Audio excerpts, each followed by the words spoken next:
I have a question which may be a little bit unconventional for the most.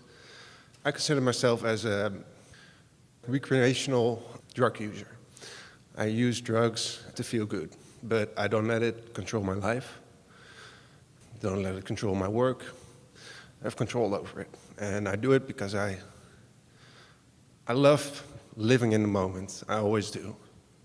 Try to, at least. And that puts me there. When I'm using, I can be more happier with the place where I am. And because the place where you are is less focused, and therefore you're introducing less resistance to it.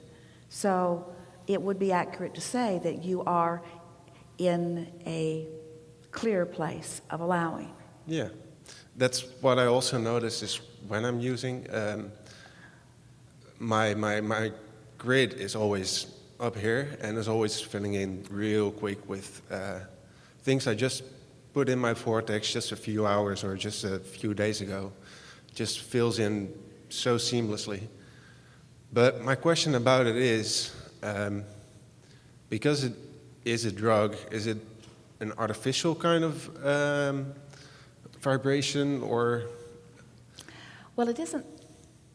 You could feel that something's a little out of whack about it, and that isn't it. But here's what is. And we're not trying to talk you into or out of anything. And we like that you find a way that gives you some relief from resistance. In other words, we see benefit in that to some extent. But in light of what we've been talking about in these hours that we've been together, this will be a really easy platform for you to understand the answer to this question. So we're talking about vibrational momentum.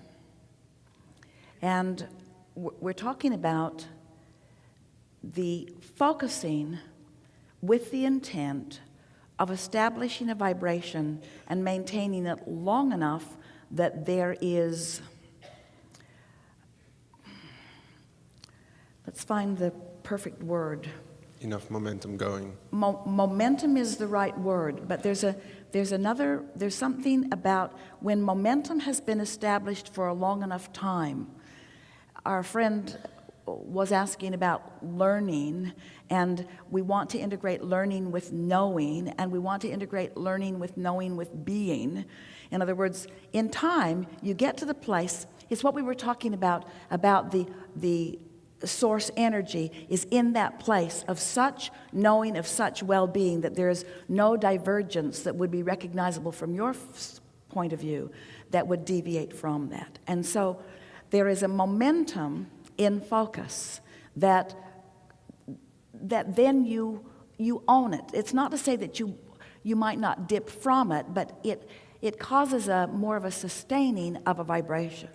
So with drug use, so you're living normal life like everyone else, and you're asking for all kinds of things. So you're doing step one, and Source is doing step two and flowing back to you all of the things that you're asking for. And then you find some way, we're encouraging through meditation or through deliberately moving yourself into that higher vibration through any number of the processes that we have and we'll be talking about. And so you find yourself in a state of allowing. And now as you allow that momentum and you use your ability to focus there, now you can sustain that momentum. And when you are utilizing a substance, that sustaining of that momentum is not the same. No. In other words, there's an allowing of it, but there's not we've said in the past, and we'll say it here, and then we will re-emphasize it in light of this new discussion that we're having that makes it even clearer, that the use of many substances can put you in a place where you are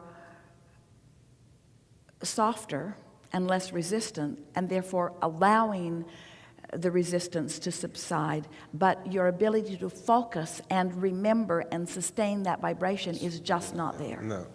It's just not there. So it is a temporary solution. Now hear this. You're really going to like this. It's the same, we really like this. It's the same advantage that your slumber gives you.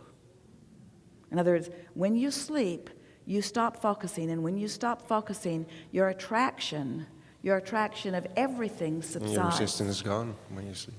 Yeah. But when you wake up, you're more likely to pick the vibration up right where you last left it.